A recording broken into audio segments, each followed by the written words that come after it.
जो सारे legal remedies मैं आपको इस वीडियो में बताऊंगी जो आपको बहुत ही हेल्प करेगा आपके या फिर आपके कोई जान पहचान के जो ये सारे बीमारियों से गुजर रहे हैं एक कंपेंसेशन क्लेम करने के लिए। आप सभी लोग कोई ना कोई काम करते हो और हार्ड वर्क करके अर्न करते हो और डिफरेंट सेक्टर्स का डिफरेंट तरीके का सेफ्टी मेजर्स होता है। मैं यहाँ पर ऐसी एक डिजीज के बारे में बात कर रही हूँ जो पता चलने से सिर्फ 12 महीने आपके हाथ पर रह जाता है। साधारण इंसान को ये सारे रूल्स एंड रेगुलेशंस के बारे में पता ही नहीं होता है, इसलिए वो अपना राइट्स खो बैठते हैं और आपके इग्नोरेंस ही आपके लाचारी का कारण बन जाता है।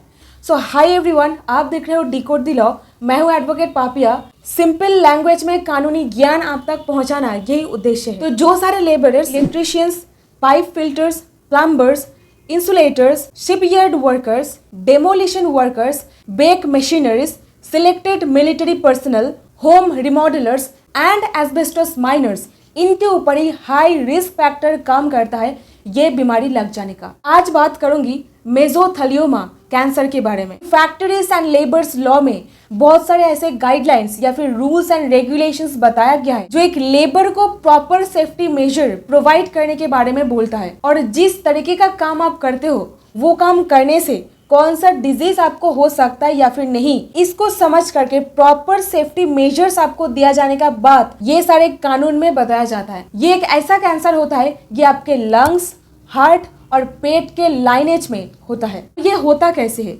ये होता है एस्बेस्टस का इनहेल करने से। एस्बेस्टस एक 6 ग्रुप के नेचुरली एक्रूड मिनरल फाइबर होता है, यानी ऐसा एक प्राकृतिक बारीक फाइबर्स होता है। जब भी इसका पार्टिकल हवा में होता है आप उसको इनहेल करते हो और ये हमारे लंग्स में जा करके जम जाता है, वहीं पे एक ट्यूमर पैदा करता है और जब भी ये पार्टिकल पेट के ये मेसोथेलियोमा लाइनेज में अटैच हो जाता है जो कैंसर पैदा करता है उसको ही कहा जाता है मेसोथेलियोमा कैंसर।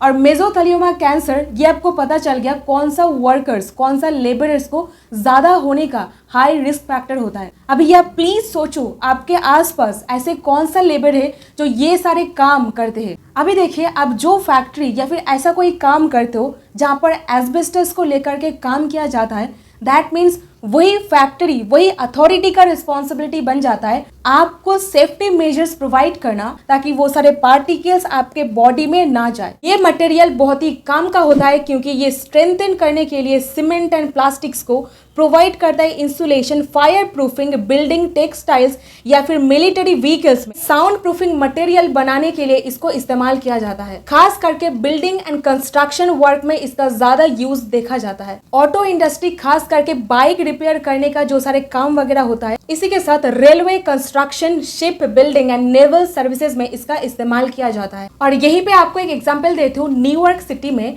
9/11 का जो अटैक हुआ था वो सारे केसेस में जो सारे वर्कर्स रिकवरी, रेस्क्यू या फिर सफाई वगैरह क्लीन अप करने के लिए जो काम करते हैं वो सारे लेबर्स के ऊपर ही ज्यादा रिस्क फैक्टर काम करता है। और आप इस बीमारी से खुद को बचा सको क्योंकि ये उन लोगों का ही प्रॉपर रिस्पॉन्सिबिलिटी बन जाता है।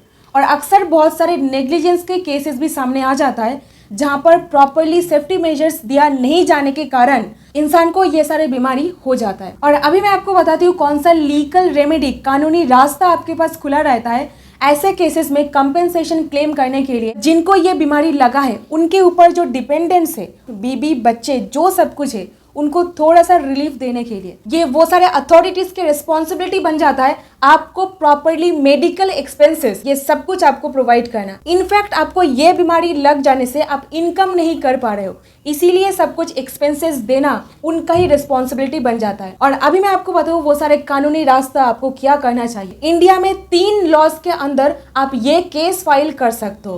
पहला है सिविल, दूसरा है क्रिमिनल एंड तीसरा है लेबर लॉज के अंडर। सबसे पहले बात करूंगी सिविल लॉज के अंडर। आप टॉर्ट में केस फाइल कर सकते हो कॉम्पेंसेशन, मेडिकल एक्सपेंसेस वगैरह मांगने के लिए। अगर आपको लगता है कौन सा इंसान के लिए कौन रिस्पॉन्सिबल है, आप कंपेंसेशन की डिमांड कर सकते हो। आप जो पेन से सफर कर रहे हो, आपका जो इनकम बंद हो गया है इस चीज के लिए, जिनके लिए आपको एस्बेस्टोस एक्सपोजर मिला है, आप उन लोगों के खिलाफ भी कार्रवाई कर सकते हो। ये कोई भी इंसान, मैन्युफैक्चरर हो सकते, आपके एम्प्लॉयर हो सकते या फिर प्रॉपर्टी ओनर भी हो सकते हैं। और अभी आप कंज्यूमर प्रोटेक्शन लॉज के अंदर भी कानूनी रेमेडी के डिमांड कर सकते हो।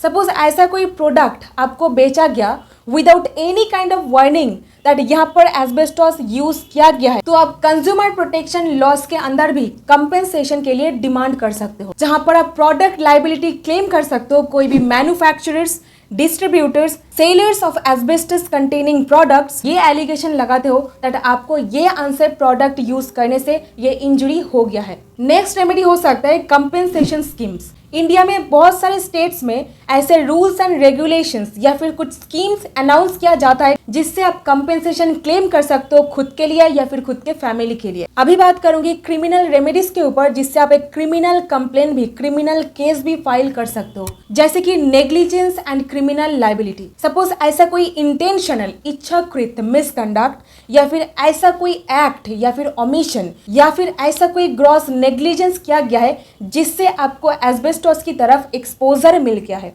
तो वहां पर आप क्रिमिनल कंप्लेन फाइल कर सकते हो अंडर इंडियन पेनल कोड। और ये सारे चार्जेस अब लगा सकते हो जैसे कि ग्रीवियस हर्ट, इंडेंजरिंग लाइफ। इसी के साथ आप कल्पेबल होमिसाइड के भी केस दर्ज कर सकते हो अगर उस इंसान का डेथ हो गया है। इसी तरीके से आपके पास फैक्ट्रीज एंड लेबर लॉज के अंडर भी कानूनी रास्ता आपके पास खुला रहता है कॉम्पेंसेशन क्लेम करने के लिए, जैसे कि ऑक्यूपेशनल हेल्थ एंड सेफ्टी। सबसे पहले जो मेन कानून है that is factories act 1948 and state में डिफरेंट तरीके का रेगुलेशंस होता है जिसके अंडर आपका जो मालिक है उनका रिस्पॉन्सिबिलिटी बनता है प्रॉपरली ऑक्यूपेशनल हेल्थ मेंटेन करने के लिए सेफ्टी गियर वगैरह प्रोवाइड कराया जाए। ये सारे एक्ट्स में बहुत सारे सेफ्टी मेजर्स या फिर स्टैंडर्ड्स बताया गया है एक ऑक्यूपेशनल हेल्थ लेबर का मेंटेन करने के लिए। एम्प्लॉयर्स की एक एब्सोल्यूट ड्यूटी बनता है सेफ्टी प्रोवाइड करना जो उनके लिए काम कर रहा है, इंक्लूडिंग प्रोटेक्शन प्रोवाइड करना ताकि एस्बेस्टस एक्सपोजर उनको ना मिले। फैक्ट्रीज एक्ट के अंदर एम्प्लॉय लेबर अथॉरिटीज के थ्रू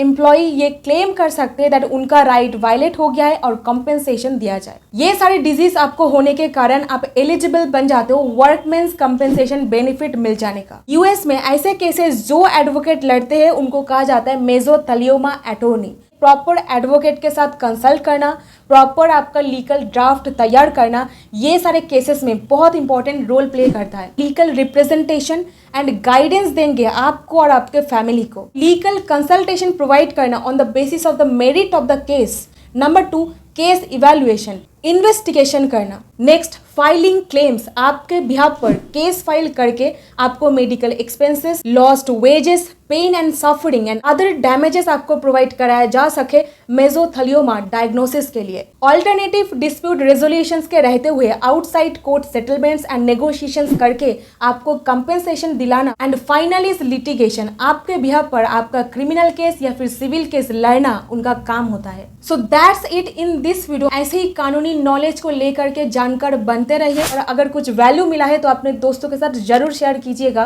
ताकि उन लोगों को भी उनका राइट्स के बारे में पता चले, क्योंकि हमारे समाज के ये सारे जो लेबर सेक्टर्स होते हैं ना ये बहुत ही नेग्लेक्टेड है। इनको कोई भी अपने समाज में उनके लीगल राइट्स के बारे में जागरूक नहीं बनाते हैं, इसीलिए वो हर जगह में पीछे रह जाते हैं। तो उम्मीद करूंगी आप ये वीडियो को ज्यादा से ज्यादा शेयर करोगे एंड जागरूकता फैलाओगे। और ये रहा कुछ सिम्टम्स जो एक मेसोथेलियोमा पेशेंट के अंदर देखा जाता है।